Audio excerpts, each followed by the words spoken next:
우리 하나님의 사람들이 이 세상의 삶을 살아가는 가운데 세상 사람들과 가장 확연하게 뚜렷하게 선명하게 구별 지을 수 있는 한 가지 특이점이 있다면 그것은 다름 아닌 우리는 전지전능하신 하나님에 관한 믿음으로 살아간다는 것입니다.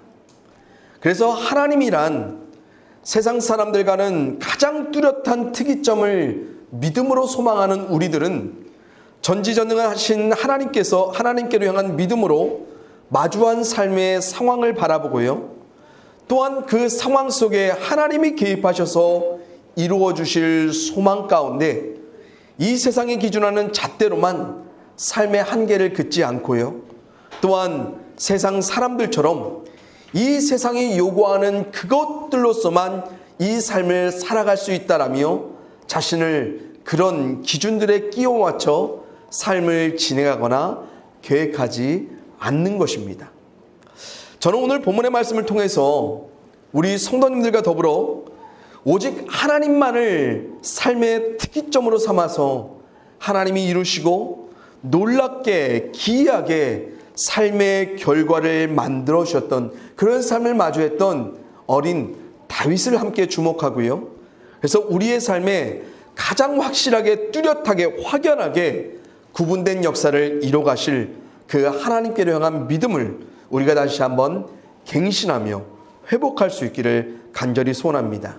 그래서 이 하나님으로 채워져 이야기될 우리의 삶의 다음을 그 내년을 우리가 더욱 소망할 수 있는 믿음을 가득히 채우고 오늘 돌아갈 수 있기를 소원합니다.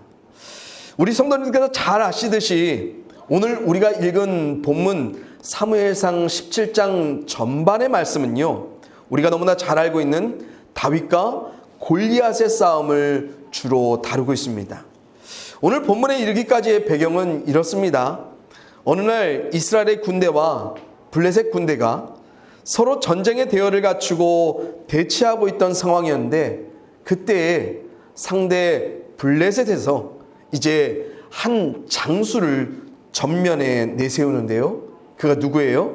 우리가 너무나 잘 알고 있는 골리앗이란 인물이었습니다. 당시 골리앗은요, 누가 봐도 주눅들 만한 건장한 체격 또한 전투 장비를 갖춘 자로서요.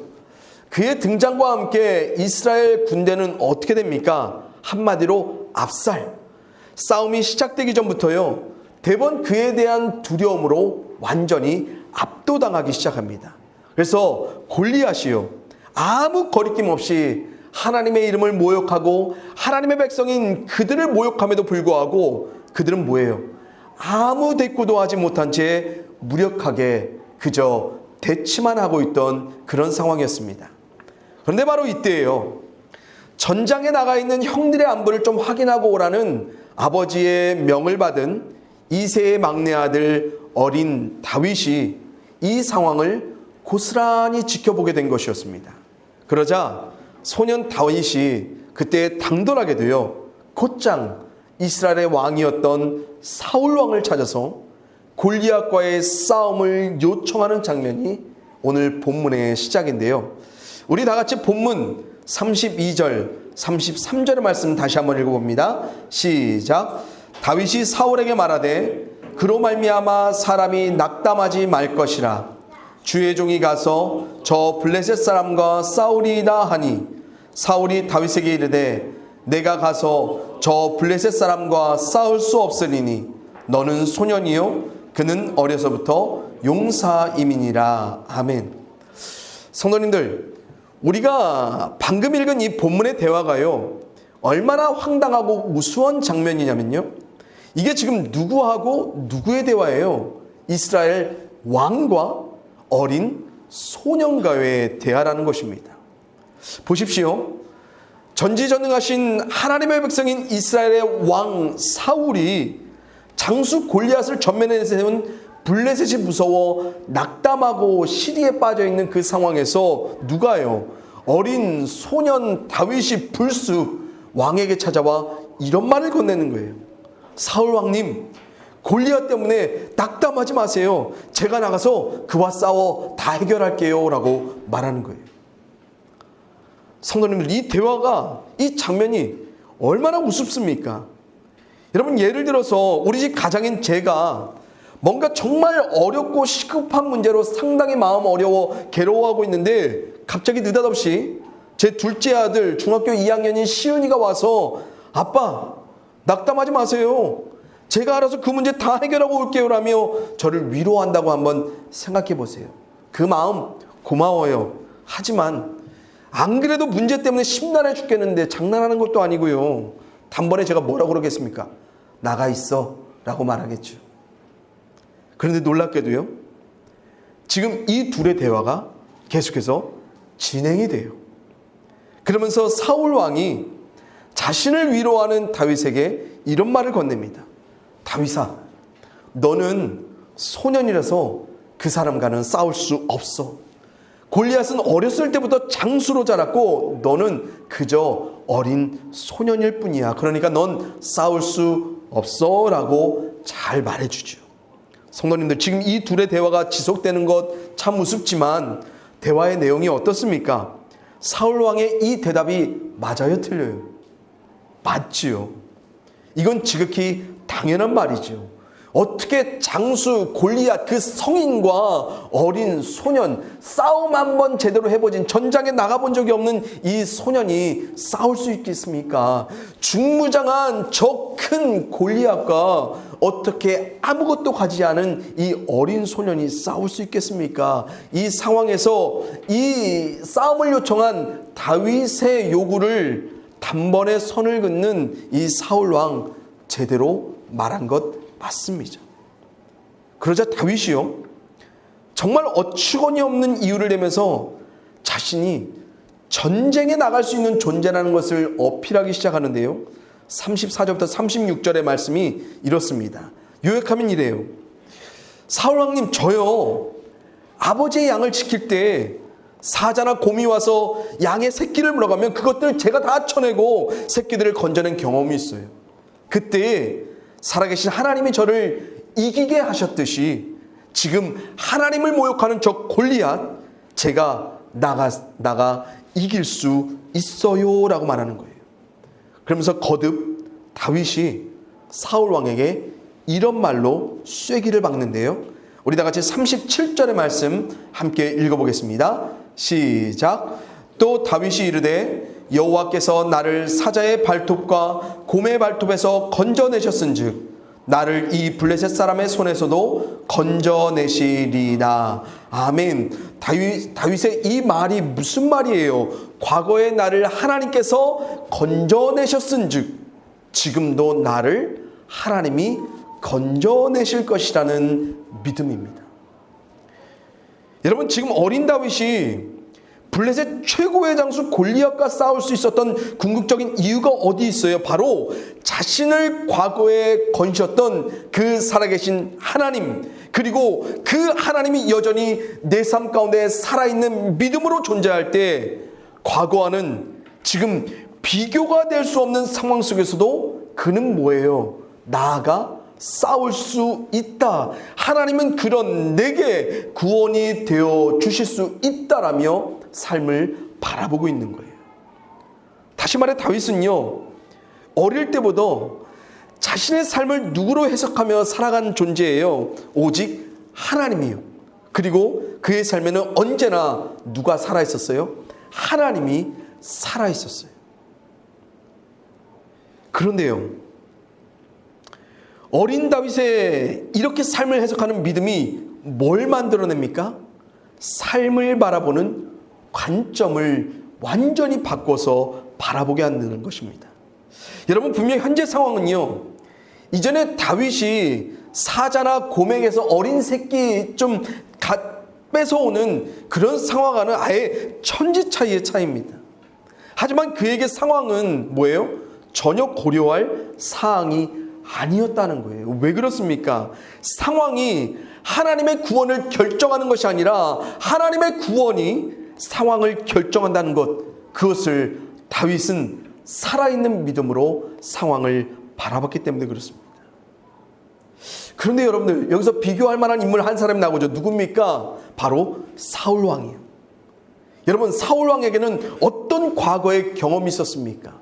바로 아무것도 아닌 스스로 작게 여기던 그에게 찾아와 하나님이 스스로 그를 왕으로 세워주신 놀라운 경험이 있었어요. 또한 왕이 된 이후 그의 삶에는 살아계신 하나님이 구원의 승리로 함께 하셨던 다윗과는 비교조차 할 수 없는 아주 극적인 구원, 그 승리의 역사들이 사울 왕의 과거에는 훨씬 더 많이 있었어요. 하지만 그에게 지금 누가 없어요. 그랬던 하나님이 그의 현재의 삶에는 살아계시지 않아요. 그러니 하나님의 백성인 수장인 왕이 하나님을 모욕하고 하나님의 백성의 군대를 모욕하는 그 상황 안에서 무력하게 그냥 마주하고만 있던 것입니다.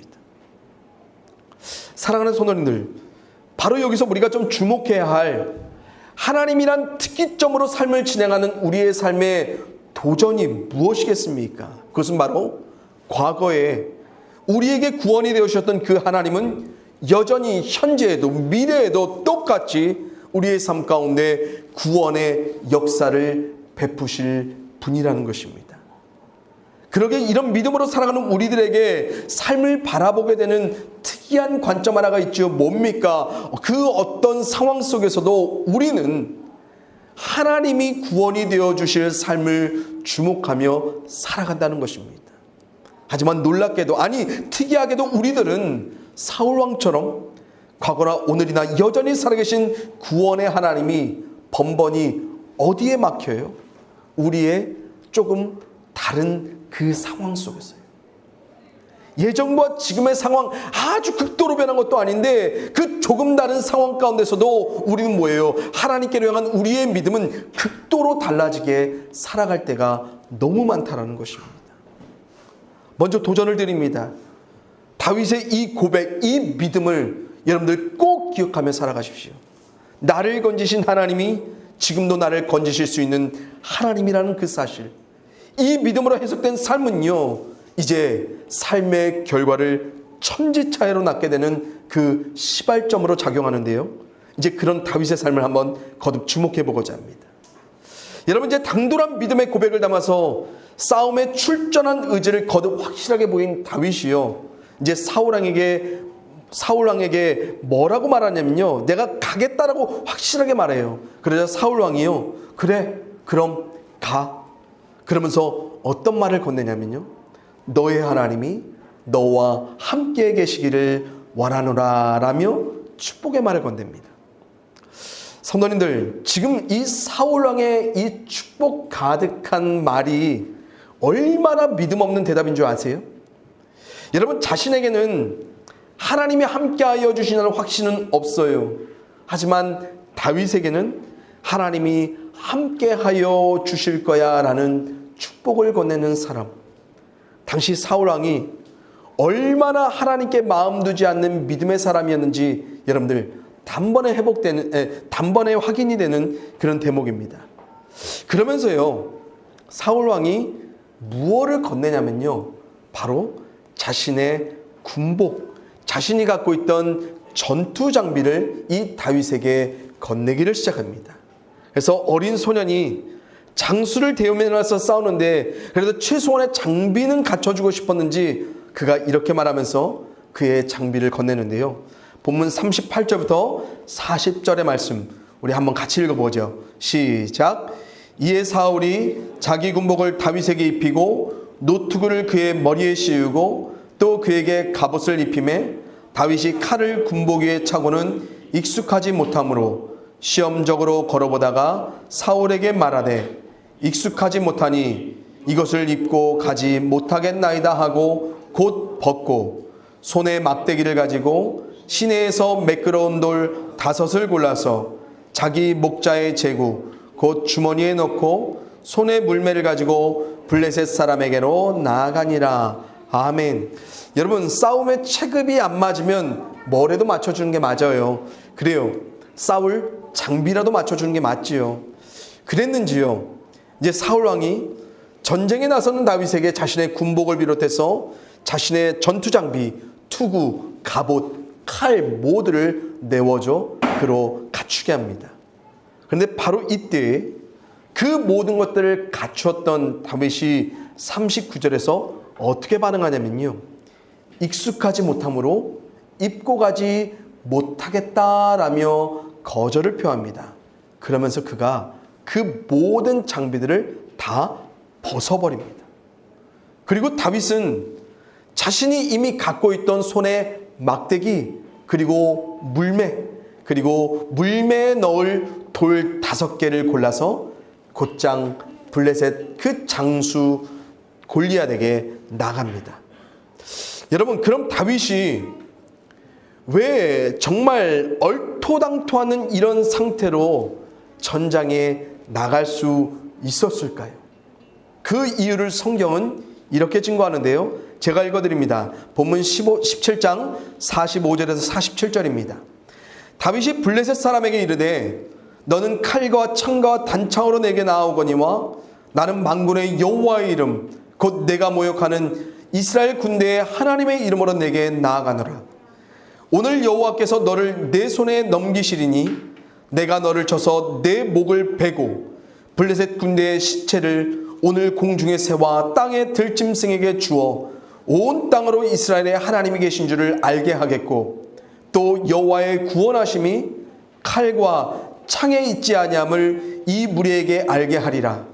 전쟁은 여호와께 속한 것인즉 그가 너희를 우리 손에 넘기시리라. 아멘. 여러분, 전지전능하신 하나님이란 특이점을 가지고 전장에 나서는 이 어린 다윗에겐 지금 어떤 믿음이 충만하게 확실하게 있었습니까? 전쟁은 하나님께 속한 것. 그리고 이 전쟁을 통하여서 다윗은 누구를 알게 하기를 원했어요? 바로 그 상황 속에 역사하실 하나님을 온 땅에 이스라엘로 알게 하고 싶었던 것입니다.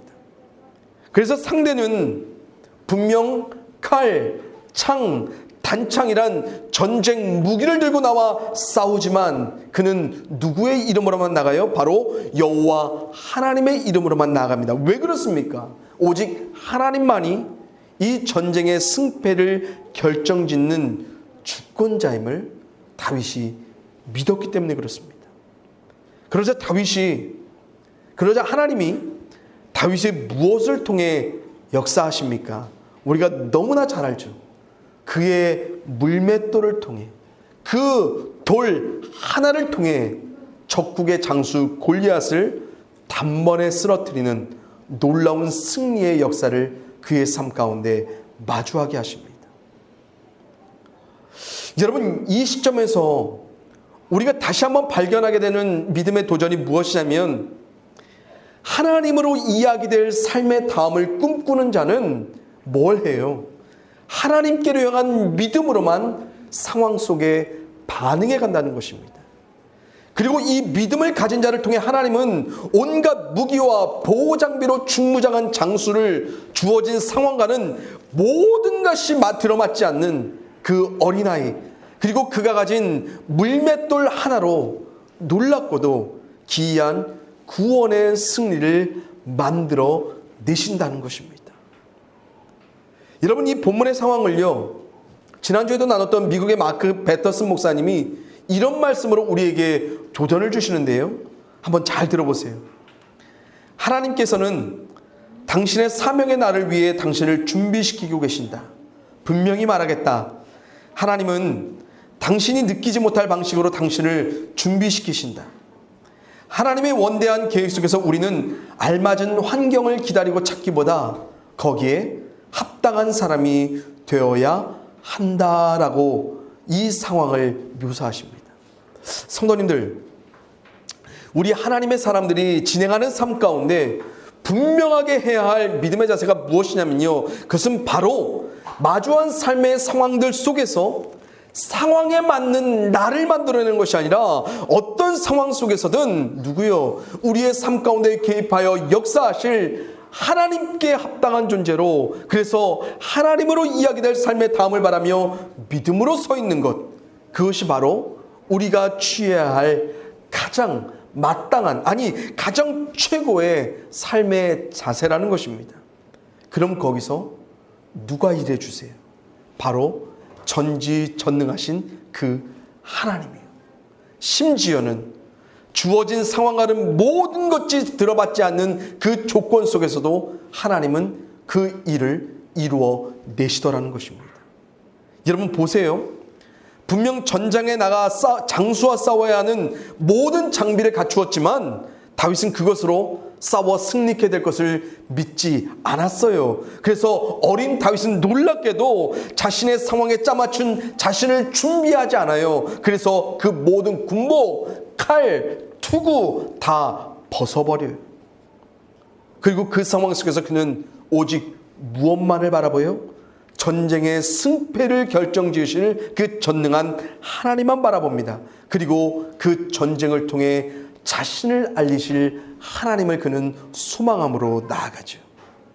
그래서 다윗은 상황에 맞는 자신이 아닌 이런 하나님을 믿는 자신을 통해 역사하실 그 결과를 바라보며 뭐요?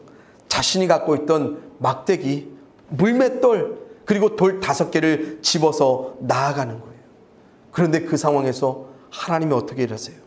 그를 통해 기이하고도 놀라운 삶의 승리, 아니 전 국가적인 승리의 역사를 그를 통하여서 이뤄내십니다. 성도님들, 이 어린 다윗을 통해 하나님이란 특이점으로 삶을 바라보는 관점으로 사는 우리에게 나타나야 될 선명한 특징 한 가지가 보이십니까?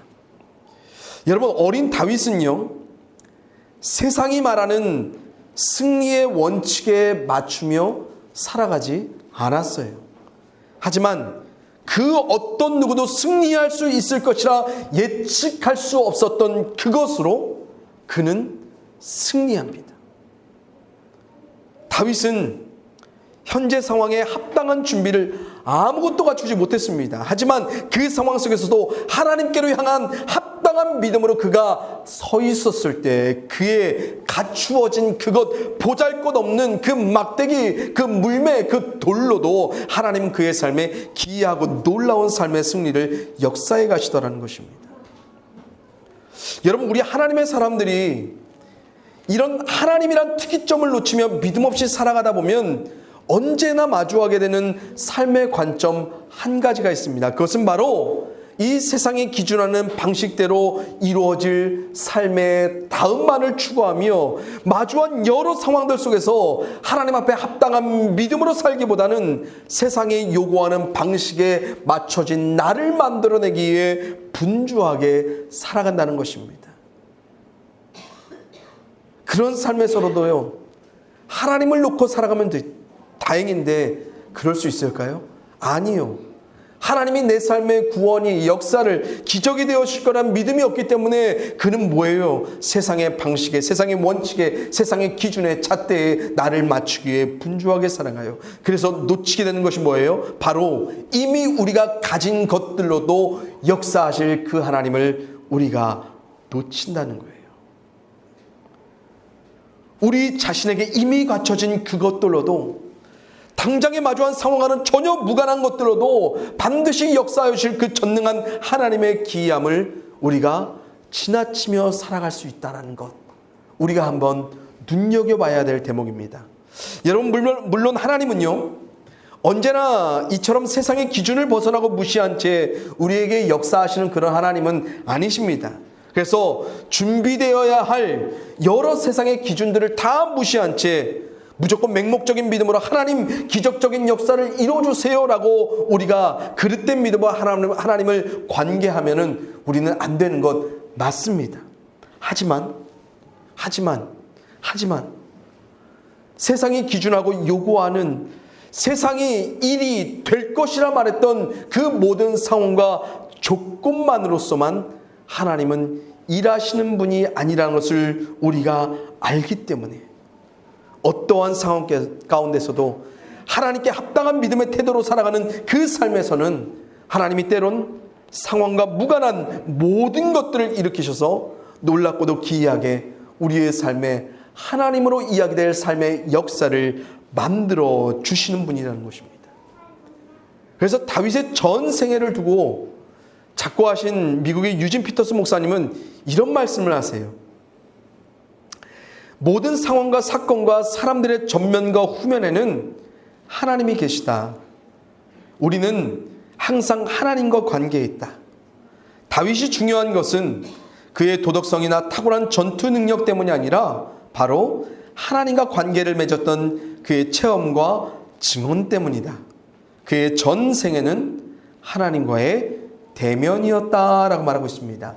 사랑하는 성도님들, 우리가 마주한 그리고 앞으로 마주할 모든 상황, 사건, 사람들 가운데 우리가 더욱 뚜렷하게 분명히 해야 할 하나님이 합당하게 여기실 믿음이 있다면 그것은 바로 우리의 삶의 모든 자리마다 항상 하나님이 관계하여 주실 것이란 믿음으로 우리가 어떻게 살아가야 되는 거예요?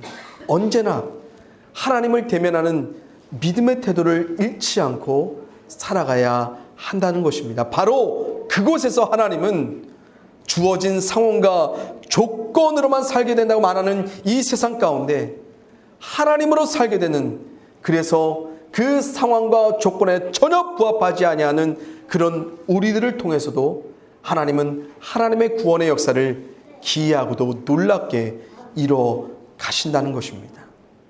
그래서 성경은 이렇게 우리에게 증거합니다. 데살로니가전서 말씀입니다. 여러분을 부르시는 분은 신실하시니 이 일을 또한 이루실 것입니다. 아멘. 여러분, 변함없이 언제나 신실하신 우리의 하나님은요, 당신께서 이루실 일이라면 언제나 그 일을 반드시 이뤄내시는 전능한 분이십니다. 여러분, 다윗의 때에 분명 그보다 훨씬 더 물맷돌 잘 던지는 사람 있었을 것입니다. 다윗의 때에요, 이스라엘 군대가 마주한 상황 가운데 과거 다윗보다 훨씬 더 극적인 놀라운 승리를 하나님으로 경험한 사람들 있었을 것입니다. 하지만 그 상황 속에서 하나님이 이루실 그 일을 믿음으로 본 합당한 한 사람을 기다리셨던 하나님은 누구를 통해서요? 이 어린 소년 한 사람을 통해서도 하나님의 그 일을 반드시 이루어내시더라는 것입니다. 그래서 이 상황을 보면요, 우리는 뭐라고 볼 수 있어요? 하나님이 그를 불러 기다리셨어요. 그리고 당시 마주한 그 상황 속에, 그 상황에 전혀 부합되지 않는 그를 통해 오직 하나님으로만 이야기될 그 삶의 증거를 그의 삶과 이스라엘 모두에게 뚜렷하게 남기시는 하나님이십니다.